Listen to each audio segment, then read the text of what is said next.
और दृढ़ हो, उनसे न डर और भयभीत न हो, क्योंकि तेरे संग चलने वाला तेरा परमेश्वर यहोवा है, वह तुझको धोखा न देगा न छोड़ेगा। तब मूसा ने यहोशू को बुलाकर सब इजरायलियों के सम्मुख कहा, तू या बांध और दृढ़ हो जा, क्योंकि इन लोगों के संग उस देश में जिससे ने यहोवा ने उनके पूर्वजों से शपथ खाकर देने को कहा था, तू जाएगा और तू उनको अधिकारी कर देगा। और तेरे आगे आगे चलने वाला यहोवा है, वह तेरे संग रहेगा और न वह तुझे धोखा देगा न छोड़ देगा, इसलिए मत डर और तेरा मन कच्चा न हो। हालेलुया। परमेश्वर जो है ये बता रहा है मूसा को। अब मूसा किसको बता रहा है? यहोशू को समझा रहा है। क्या समझा रहा है? फिर से देखते हैं। तू हिवाब बांध, हिवाब माने होता दृढ़, साहस बांध। क्या बांध? साहस। हिवाब मतलब साहस बांध और दृढ़ हो जा। दृढ़ माने होता मजबूती से खड़े हो जा। और आगे बता रहा है कि डर मत न भयभीत हो, क्योंकि तेरे संग चलने वाला तेरा परमेश्वर यहोवा है, वह तुझे धोखा न देगा। पहला चीज, जब परमेश्वर तेरे साथ चलेगा तो तुझे धोखा नहीं देगा और न तुझे छोड़ेगा। फिर वो आगे बता रहा है, न तुझे धोखा देगा न तुझे छोड़ेगा। तब मूसा ने यहोशू को बुलाकर सब इजरायलियों के सम्मुख, जैसे आप सभी लोग बैठे थे, मैंने आप में से एक को निकाल कर यहाँ पे खड़ा कर दिया और मैंने इनको समझा दिया कि देखिए भाई ये यहोशू है। अब इनको क्या करना है, आप लोग ध्यान से सुनिएगा। यहाँ बता रहा, तब मूसा ने यहोशू को बुलाकर इजरायलियों के सम्मुख कहा, तू हियाव बांध। किसको कह रहा है? यहोशू को बोल रहा। कौन? मूसा। मूसा बोल रहा है यहोशू से, तू हियाव बांध, क्योंकि वो जान गया था कि मूसा का समय हो गया है। क्योंकि बाइबल बताती है मूसा मरने वाला था। क्या होने वाला था? मरने वाला था। मूसा के समय हो गया था, उसकी उम्र हो चुकी थी, मरने वाला था, क्योंकि वो उस देश में नहीं जाने वाला था जिस देश में परमेश्वर ने उससे वादा किया था। मूसा ने क्या किया? परमेश्वर पर विश्वास नहीं किया, इसलिए वो उस देश में नहीं जा पाया। तो परमेश्वर ने क्या किया? यहोशू, मूसा ने यहोशू को बुलाया। उसको पता चला कि मैं मरने वाला हूँ। तो मरने से पहले पता क्या होता है? बीमारी के लक्षण आ जाते हैं, क्योंकि मरने के कई तरह रीजन होते हैं। जब आदमी मरता है तो किसी भी तरह से मरता है, ऑटोमेटिक। अब हट्टे कट्टे तुरंत गिर के नहीं मर जाएंगे। बाइबल कहती है अभी आप स्वस्थ है, मजबूत है, तो मरने के लिए भी कोई रीजन होना चाहिए। बस जैसे कि आपके शरीर में कोई बीमारी है, कोई फुंसी फोड़ा है, इन्फेक्शन है, या फिर आपका शरीर कमजोर हो गया है, दुबली पतली हो गए, आपके अंदर ताकत नहीं है, तो इसकी वजह से भी आदमी गिरता है और मर जाता है। क्योंकि डोल नहीं पाएगा, चल नहीं पाएगा, खा पी नहीं पाएगा, तो मर ही जाएगा ना। तो यहाँ पर मूसा आगे नहीं बढ़ने वाला था, तो मूसा ने एक अगुआ चुना। ध्यान दीजिएगा, परमेश्वर का अगुआ कौन था? मूसा था। अब मूसा उस देश में नहीं जा पा रहा था, क्योंकि परमेश्वर का आज्ञा नहीं माना, इसीलिए उस देश में नहीं जा पाया। तो मूसा ने सोचा कि अब मैं मर जाऊंगा तो फिर इनको कौन लेकर जाएगा? यानी जो इतनी चर्च चल रहा है यहाँ पे, इतना बड़ा कलीसिया चल रहा, अब मैं यहाँ पे नहीं हूँ तो फिर इनको कौन देखेगा? तो मैंने क्या किया कि एक व्यक्ति को आप में से चुनकर यहाँ पे खड़ा कर दिया। जैसे मूसा ने यहोशू को खड़ा कर दिया कि अब तुम्हें इजरायलियों को क्या करना? देखभाल करना। अब तूने इनको लेकर जाना वहाँ पे जिस देश में परमेश्वर ने उनसे वादा किया है, दूध और मधु धाराएं बहती कनान देश में लेकर जाना। तो वहाँ पे देखिए, तब मूसा ने यहोशू को बुलाकर सब इजरायलियों के सम्मुख कहा, तू हियाव बांध और दृढ़ हो जा, क्योंकि इन लोगों के संग उस देश में जिसे यहोवा ने उसकी पूर्वजों से शपथ खाकर देने को कहा था। किसको कहा था देने के लिए? इसहाक को, याकूब को और अब्राहम को। परमेश्वर ने पहले से ही अब्राहम, इसहाक, याकूब से शपथ खाई थी कि मैं तुझे वो देश दूंगा। इसीलिए परमेश्वर ने क्या कहा था अब्राहम से? इस देश को छोड़ के तू चला जा, वहां पे मैं तुझे एक देश देने वाला हूँ, वहां पर मैं तुझे क्या बनाऊंगा? पूरी जातियों का पिता बनाऊंगा, मैं तुझे आने वंशों को आशीष दूंगा, वो पूरी पृथ्वी में क्या हो जाएंगे? भर जाएंगे। ये वादा परमेश्वर ने अब्राहम से ही शुरू किया। अब्राहम के जाने के बाद फिर मूसा, क्या मेरी बात समझ आ रही है आपको? मूसा मर गया, फिर मूसा के बाद यहोशू। अब देख लीजिए, परमेश्वर का काम रुक नहीं रहा, परमेश्वर का काम चलता जा रहा है, चलते जा रहा है। अगुए भले मर जा रहे हैं, जो अगुए थे वो मरते जा रहे हैं, लेकिन परमेश्वर का काम आगे बढ़ता जा रहा है, बढ़ता जा रहा है, बढ़ता जा रहा है, क्योंकि रुकने वाला काम नहीं है। देखिए आज मैं यहाँ पर सेवा कर रहा हूँ आप लोगों के बीच में, हो सकता है कि मैं कहीं और चला जाऊँ, परमेश्वर किसी और को भेजे यहाँ पे, तो वो इस सेवकाई चलती रहेगी, सेवकाई बंद नहीं हो सकती, क्योंकि सेवकाई मेरी नहीं, इस सेवकाई प्रभु परमेश्वर की। और परमेश्वर अपनी सेवकाई करता रहेगा जब तक तो वो चाहेगा। इंसान के द्वारा सेवकाई नहीं होती, हमेशा सेवकाई परमेश्वर के द्वारा होती है। Hallelujah, praise the Lord, hallelujah. यही सेवकाई परमेश्वर ने मूसा को दी थी। जब मूसा ने देखा कि मैं वहां नहीं जा पाऊंगा, तो उसने यहोशू को बुलाया। क्योंकि यहोशू क्यों बुलाया? यहोशू बुद्धिमान था, यहोशू पढ़ा लिखा था। हम किसी की सेवा नहीं दे सकते, किसी भी व्यक्ति को बुलाकर झूठा ऐसे खड़ा नहीं कर सकते कि भैया तुम्हें चर्च चलाना। नहीं, मैं एक ऐसे व्यक्ति को बुलाऊंगा यहाँ पे जो पढ़ा लिखा होगा, समझदार होगा, जिसके पास समझ होगी, बुद्धि होगी, जो सिखा बता पाए। क्या मेरी बात समझ में आ रही? अब इतनी बड़ी कलीसिया है, मैं इसे छोड़ के थोड़ी चला जाऊंगा। जिसको भी मैं दूंगा, मैं कहीं जाऊंगा, मैं जिसको दूंगा तो मैं उसको पहले आप में से छाट कर दूंगा कि वो पढ़ा सकता है कि नहीं पढ़ा सकता है, वो वचन बता पाएगा कि नहीं बता पाएगा, समझदार है कि नहीं है। कहीं ऐसा तो नहीं कि कल आया और कल लोग बोले पास्टर जी नहीं आते तो हम लोग क्या जाए, वहाँ पे बच्चा वहाँ चला था। हालेलुया। कई बार ऐसा होता है तो लोग भागने शुरू करते हैं, है ना, पीछे लोग हटते थे। इसीलिए यहाँ पर जब मूसा मरने वाला था तो लोग भाग जाते, लेकिन मूसा ने सबके सामने पहले बुला दिया कि भाई मैं मरने वाला हूँ, देखो मैं जा नहीं पाऊंगा उस देश में, तो उससे पहले मैं क्या करता हूँ, सभी लोगों को यहाँ इकट्ठा करता हूँ, मंडली बुलाता हूँ, सारे इजराइल के बच्चे यहाँ पे लोग रहेंगे और उनके बीच में मैं यहोशू को बुलाऊंगा, लोगों के सामने खड़ा करूंगा और लोगों से कहूंगा कि देखो अब ये तुम्हारा अगुआ मैं नहीं, अब तुम्हारा अगुआ रहेगा यहोशू। कौन रहेगा? यहोशू। यही तुम्हें ले जाएगा उस देश में, क्योंकि उस देश में मैं नहीं जा पाऊंगा। परमेश्वर मुझसे कहा कि मैं तो उस देश में जाने नहीं दूंगा, तो कौन जाएगा लेकर? अभी मैं दूर हूँ, जैसे अभी मैं बनारस हूँ, अब मुझे अभी आना जौनपुर में, तो परमेश्वर मुझसे कहा था कि मैं तुम्हें जौनपुर में नहीं जाने दूंगा, वो मुझे सिर्फ बनारस में रोक रहा। तो जौनपुर में अब वो कैसे आएंगे, रास्ता तो देखे नहीं भाई। वो बनारस से आने में कई प्रकार के गांव तो पड़ेंगे, कई प्रकार के बाजार तो पड़ेंगे, तो कैसे लोग आएंगे? तो अब वहां से मुझे लगता है किसी को पकड़ना पड़ेगा जो जानकार हो, जो लोगों को लेकर जा सके। तो परमेश्वर ने यहोशू को चुना। उसने कहा कि यहोशू को मेरे सामने लेकर आ, मैं उसको बताता हूँ। तो आगे देखते हैं परमेश्वर ने यहोशू से क्या कहा। तब मूसा ने यहोशू को बुलाकर इजराइलियों के सम्मुख कहा कि तू यह बात दृढ़ हो जा, क्योंकि इन लोगों के संग उस देश में जिसे यहोवा ने उनके पूर्वजों से शपथ खाकर देने को कहा था तू जाएगा, तो तू उनको उसका अधिकारी कर देगा और तेरे आगे आगे चलने वाला यहोवा है। देख सकते हो वो कह रहा है कि जिस देश में परमेश्वर तुझे ले जाने वाला, वो परमेश्वर खुद आगे आगे चलेगा। कहाँ किससे चलेगा? आगे आगे। घबराना नहीं है। जैसे मैं हमेशा आपको सिखाता हूँ कि जब आप कहीं जाते हैं, यीशु कहीं पर भी है, अब मान लीजिए मसीह, अब मसीह आज मान लीजिए आप यहाँ से धोनी कल चले गए बैरन नगर, तो हमेशा इतना ध्यान रखिए कि आप बैरन नगर जा रहे हैं तो परमेश्वर भी आपके आगे आगे बैरन नगर वहां जा रहा है। हालेलुया। मैं हमेशा आपको सिखाता हूँ कि परमेश्वर भी, ये महीना कौन सा? उपस्थिति का महीना। कौन सा महीना है? उपस्थिति का महीना। किसकी उपस्थिति? परमेश्वर की उपस्थिति का। और परमेश्वर यहाँ पर आपके साथ हमेशा रहेगा इस महीने में पूरा तरह से। अब इस महीने में परमेश्वर को महसूस कर सकते हैं अपने साथ, अपने कामों में, अपने आने जाने में, हर चीजों में महसूस कर सकते हैं कि परमेश्वर यहाँ पर है।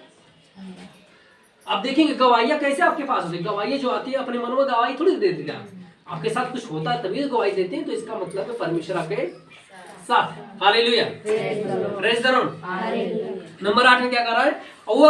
और तेरे आगे आगे चलने वाला यहोवा वह तेरे संग रहेगा, वह न तुझे धोखा देगा न छोड़ देगा, इसलिए मत डर और तेरा मन कच्चा ना हो। वो बता रहा है कि न तुझे परमेश्वर धोखा देने वाला, क्योंकि वो इंसान तो है नहीं कि धोखा दे देगा। वो बता रहा है, मूसा बता रही है यहोशू से कि घबरा मत। अब एक सुनिए एक बात, अब यहाँ पर मैं एक बात बताना चाहता हूँ, ध्यान दीजिए पीछे वाले। जैसे मैं किसी को भेजना चाहता हूँ कि भैया आप चले जाइए पलना, मेरी कलीसिया है, क्या है? मेरी कलीसिया, वहां पे आपको चलाना है। तो मैं जिसको भेजूंगा पहले मैं उसको बुलाऊंगा, मैं देखूंगा कौन बुद्धिमान है जो जा सकता है, कलीसिया चला सकता है। ये नहीं किसी को पकड़ लिया भेज दिया, पता चला 2 दिन गए 3 दिन जाकर बैठ गया घर पे। हालेलुया।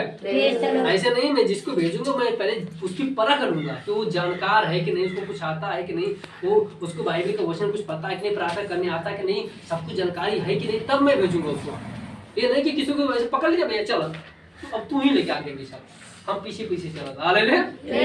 ऐसे नहीं होता। बाइबल कहते गधे और बैल एक साथ थे नहीं चल सकते, दोनों गधे होंगे या तो दोनों बैल होंगे। हालेलुया। इसीलिए बाइबल कहते हैं कि जब मूसा जाना रहा था तो मूसा ने यहोशू को चुना, क्योंकि यहोशू बुद्धिमान था, पढ़ा लिखा था, उसको सारी भाषाएं आती थी। बाइबल बताती है कि यहोशू को कई भाषाएं आती थी, ग्रीक आती थी, यूनानी आती थी और इब्री आती थी, और कई ऐसे और भी भाषाएं थी जो उनको इब्री वो भी भाषाएं आती। मिस्र की भाषा जो थी इब्री भाषा थी, उसको वो भी भाषा आती थी जो मूसा को आती थी। 2-3 भाषाएं आती थी।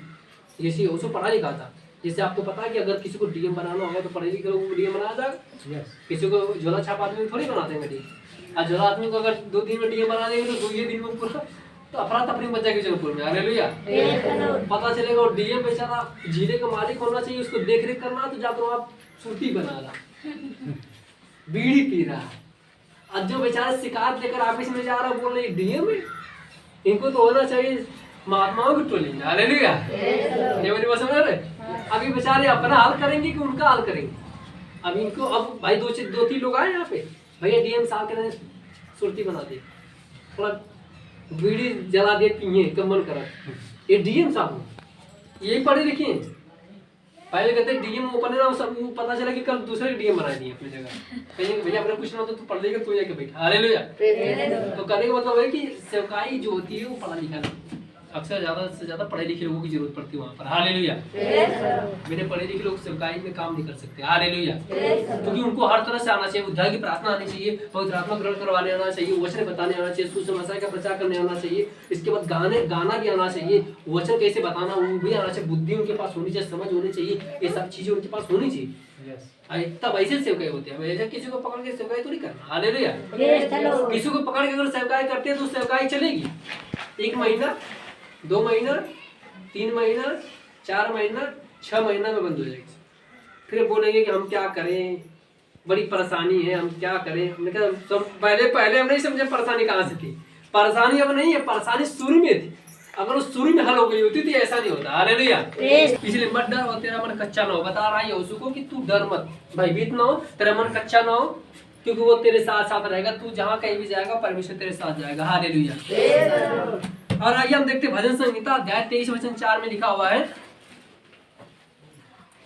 चाहे मैं तराई से होकर चलूं तो अभी हानि से न डरूंगा, क्योंकि तू मेरे साथ रहता है। मैं तेरे सोटे से, तेरी लाठी से मुझे शांति मिलती है। ये बता रहा है, दाऊद लिख रहा है कि मैं अगर परमेश्वर मेरे साथ है तो मैं किसी भी रास्ते से चलूंगा, चाहे वो अंधकार का रास्ता हो, चाहे वो अंधेरा हो, चाहे वो पानी हो, चाहे वो नदी हो, चाहे तालाब हो, चाहे समुद्र हो, लेकिन फिर भी मैं आराम से उसमें से निकल जाऊंगा। हालेलुया। Praise the Lord. ये बता रहा, एक बात मैं बताना चाहता हूँ यहाँ पे, वो अंधकार का इस्तेमाल क्यों किया, वो भरी तराई का इस्तेमाल क्यों, क्योंकि बता रहा कि अगर आपके साथ परमेश्वर है तो आपके जीवन में कितनी भी बड़ी परेशानी क्यों ना हो, अगर आपके साथ परमेश्वर है जिंदगी में कितनी भी बड़ी परेशानी क्यों ना हो, आप उस परेशानी को कुचल देंगे और आगे बढ़ जाएंगे। हालेलुया। ये बताने का मतलब उसका यही क्या, घोर अंधकार या तराई से होकर गुजरने का मतलब है कि वो ये नहीं कर रहा है कि पानी पे चल के निकलना, नहीं, वो बता रहा है कि आपके जीवन में कितनी भी बड़ी परेशानियां हो, कितनी भी बड़ी दुख तकलीफें हो, जो भी हो स्थिति हो, लेकिन परमेश्वर अगर आपके साथ है तो आप आराम से निकल जाएंगे उसमें से। चाहे अब मैं बता रहा हूँ कि आप इस घर में सो रहे हो, घर गिर जाए, आप बच जाएंगे। वो बता रहा है, वो कंडीशन बता रहा है कि परमेश्वर अगर आपके साथ है तो आप किसी भी कंडीशन में रहेंगे, आप बच जाएंगे, किसी भी स्थिति में रहेंगे, परेशानी भाग जाएगी। कितनी गरीबी रहेगी आपके जीवन में, गरीबी को जाना पड़ेगा। कितना बीमार क्यों ना है, परमेश्वर अगर आपके साथ है तो आपको ठीक होना पड़ेगा। हालेलुया। ये सारी चीजें वो बता रहा है। Hallelujah. Praise the Lord. Hallelujah. फिर वो हमें यूहन्ना की पुस्तक से बता रहा है। आइए हम देखते हैं यूहन्ना की पुस्तक खोलिएगा। यूहन्ना की पुस्तक अध्याय 14 वचन 16 से हमें बताना चाहता है। यहाँ पे हमें बता रहा है 14 से 16 वाले वचन में, अर्थात सत्य का आत्मा जिसे संसार ग्रहण नहीं कर सकता, क्योंकि वह न उसे देखता न उसे जानता, तुम उसे जानते हो क्योंकि वो तुम्हारे साथ रहता, वह तुम में होगा। देख सकते हैं, ये बात कर रहा है कि परमेश्वर अपने आत्मा के द्वारा भी हमारे और आपके साथ रहता है। ये कैसे? आप कहेंगे परमेश्वर हमारे साथ कैसे, मैं कैसे महसूस करूं, मैं कैसे जानूं परमेश्वर आपके साथ है? परमेश्वर अपने आत्मा के द्वारा आपके साथ है। किसके द्वारा आपके साथ है? आत्मा। कौन सा आत्मा? पवित्र आत्मा। किसकी? पवित्र आत्मा। जब पवित्र आत्मा ग्रहण करते हैं परमेश्वर आपके अंदर आ जाता है, वो अब आपके अंदर है, वो आपके साथ है, वो आपके साथ है। इसीलिए आप घबराने की जरूरत नहीं है, मत खोजिए परमेश्वर इधर, परमेश्वर इधर, परमेश्वर कहाँ? परमेश्वर आपके अंदर। कहाँ है? अब परमेश्वर आपके अंदर जी रहा। अगर आप बीमार, परमेश्वर बीमार, अगर आप ठीक, परमेश्वर ठीक। क्या मेरी बात समझ में आ रही है? मैं क्या कर, आप कहते परमेश्वर बीमार नहीं होगा, हाँ बीमार आपके द्वारा हो रहा है परमेश्वर। जो दर्द आपको हो रहा है वो दर्द परमेश्वर की भी हो रहा है, लेकिन करे क्या? परमेश्वर क्या करेगा? परमेश्वर आपके द्वारा चंगा होना चाहता है। बाइबल कहती है परमेश्वर आपके द्वारा स्वस्थ है। जब आप स्वस्थ रहेंगे तो परमेश्वर स्वस्थ, जब आप बीमार तो परमेश्वर बीमार। आप कहेंगे ये कैसे हो सकता है? हो सकता है। मैं आपको बताना चाहता हूँ, सुनिए, ये शरीर मंदिर हमारा है परमेश्वर का। अब परमेश्वर किस में रहता है? इस मंदिर के अंदर रहता है। तो जब अगर हम दौड़ रहे हैं और गिर गए, चोट हमें लग गई, तकलीफ पर किसको होगी? परमेश्वर को, क्योंकि परमेश्वर इस शरीर के अंदर रहता है। खून आपका बह रहा है, तकलीफ आपको हो रही है तो तकलीफ उसको भी हो रही है, क्योंकि वो आपके शरीर के खून के द्वारा है। बाइबल के तो आपके खून में भी है, उसकी उपस्थिति आपके खून में भी है। अब बीमार हो गए, परमेश्वर परेशानी में। अब यहाँ दौड़ रहे हैं, मैं बताना चाहता हूँ, डॉक्टर के पास जाते हैं, डॉक्टर का मुंह देखती है, परमेश्वर डॉक्टर का मुंह देखता है। कभी आपने सोचा? नहीं सोचा आपने। आप सोचते कि क्या परमेश्वर डॉक्टर को मुंह देख रहा? हाँ देख रहा। मैं आपको बताना चाहता हूँ, क्योंकि बैसैदा कुंड पे एक आदमी बैठा हुआ जिसे, और जो 38 साल से बीमार था। 38 साल से क्या था? अपाहिज था, अपाहिज। लकवा मारा था उसके पैर, चल नहीं पा रहा था। यीशु मसीह वहां पर गया, उसने कहा क्या तू ठीक होना चाहता? उसने कहा मुझे कोई ठीक करने वाला है ही नहीं, जो कि परमेश्वर उसके सामने खड़ा। अब सवाल मैं आपसे कर रहा हूँ यहाँ पे कि आप यहाँ पर है, परमेश्वर आपके साथ है, लेकिन आप क्या आप ठीक होना चाहते हैं? आप कहते हैं कि ये कैसे हो सकता है, मैं कैसे ठीक हो सकता हूँ? ये सवाल वहां पर बैसैदा कुंड के आदमी बोल रहा था यीशु से, लेकिन यीशु ने 3 बार बोला क्या तुम फिर ठीक होना चाहते हो? वो यीशु को पहचानता नहीं था कि यीशु परमेश्वर। उसको लगता कि बहुत से लोग आते जाते हैं तो लगता है ये भी कोई आदमी होगा। बात समझ में आ रही है क्या कर? उसको लगता है ये भी कोई याचक होगा, कोई पंडित होगा, कोई महात्मा होगा, कोई शास्त्री होगा। तो जब प्रभु आए, यीशु ने पूछा कि क्या तुम चंगा होना चाहते हो, क्योंकि आज तक कोई जानता नहीं था कि कोई ठीक कर देगा मुझे, उसको विश्वास ही नहीं था। तो यीशु मसीह उसके पास गए, उसने बोला क्या ठीक होना चाहता? उसने बोला कि हाँ मैं ठीक होना चाहता हूँ। ये बात बोलने की जगह उसने बोला कि मुझे कोई ठीक नहीं करता, मुझे पानी में कोई नहीं उतारता, उस कुंड में मुझे कोई नहीं उतारता, मुझसे पहले कोई दूसरा कूद जाता है पानी।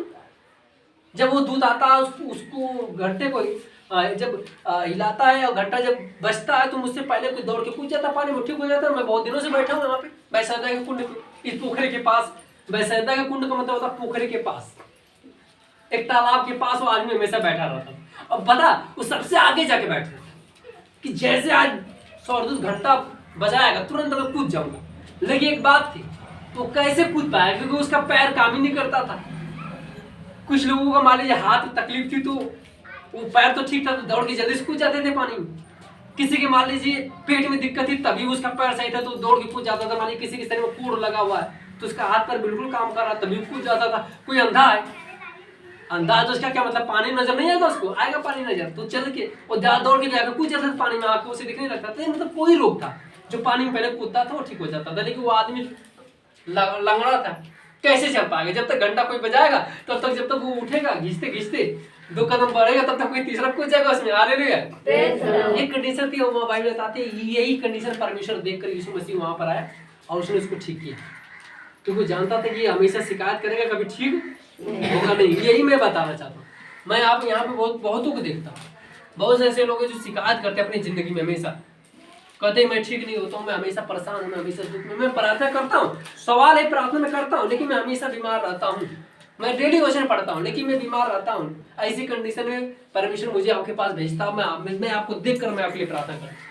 मैं देखता हूँ कि आप हमेशा परेशान रहते तो मुझे जबरदस्ती प्रार्थना करना पड़ता है। Hallelujah, praise the Lord, hallelujah. मैं आपको फिर से बताना चाहता हूँ, मुझे जबरदस्ती प्रार्थना करना पड़ता है। आप समझ सकते हैं आप मैं क्या कर रहा हूँ? कुछ लोग छिपते हैं। मैंने कई बार जबरदस्ती लोगों के लिए प्रार्थना किया। मैं वो बोलते मैं ठीक हूँ।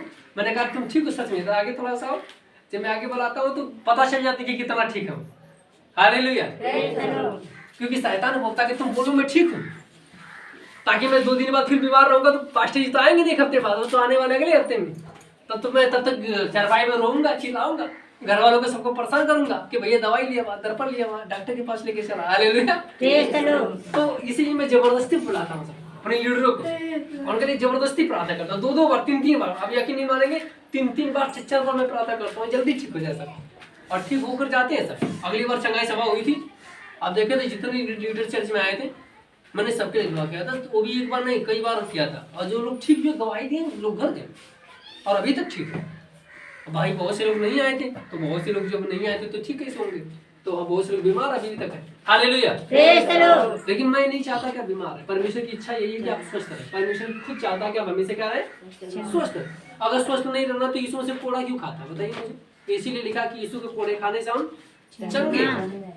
इसलिए यीशु का कोड़ा जब पड़ता है तो हम क्या हो जाते हैं? चंगे हो जाते हैं। तो इसलिए यीशु मसीह का कोड़ा हमें क्या करता है? चंगा करता है। हालेलुया। ये बड़ी दुख की बात कि इनके शरीर में फोड़ा हुआ है और इनके पिताजी इनको देख रहे, कुछ नहीं कर पा रहे। बड़ी बात समझ में मैं क्या कर रहा हूँ? इनके शरीर में फोड़ा हुआ है, खून से हुआ है, और इनके पिताजी हैं कुछ नहीं कर पा रहे हैं। बेचारा बस चुपचाप देख रहे, उनका मुंह देख रहे हैं। यही सवाल है कि परमेश्वर आपके साथ है लेकिन आप ठीक नहीं हो पा रहे। ये बहुत दुख की बात है परमेश्वर की। और ये महीना कौन सा? उपस्थिति का महीना। मैं हमेशा सिखाता हूँ कि महीना उपस्थिति का, इस महीने में परमेश्वर आपके साथ और आपके पास बैठा हुआ, कहाँ बैठा हुआ है? पास बैठा। मैं हमेशा सिखाता हूँ, महीना खत्म होने वाला, अगले संडे जब आप आएंगे यहाँ पे 1 तारीख को महीना बदल जाएगा। मुझे नहीं पता कौन सा महीना आने वाला है, परमेश्वर खुद बताएगा। आप 1 तारीख को आएंगे, जो लीडर सभी लोग आएंगे यहाँ पे 1 तारीख को, सारे लीडर यहाँ पे 1 तारीख को आएंगे। मीटिंग आपको पता ना, हर महीने में 1 तारीख को मीटिंग होती है, तो यहाँ पर आपको पता चल जाएगा कि 1 तारीख को कौन सा महीना आने वाला है। परमेश्वर बताएगा तो मैं आपको बताऊंगा। हालेलुया। तो इसीलिए कहते हैं कि ये महीना जब तक है, आज से क्या दिन बचा हुआ, आज मान लीजिए जो भी है 28-29 तारीख आज है ना, तो आज के बाद सिर्फ 3-4 दिन बचा हुआ है, इसके बाद महीना खत्म हो जाएगा। तो हम लोग मिलने वाले अगले हफ्ते में, 1 हफ्ते बाद मिलेंगे अगले हफ्ते, यानी 1 तारीख को भी मिलेंगे, फिर 7 तारीख को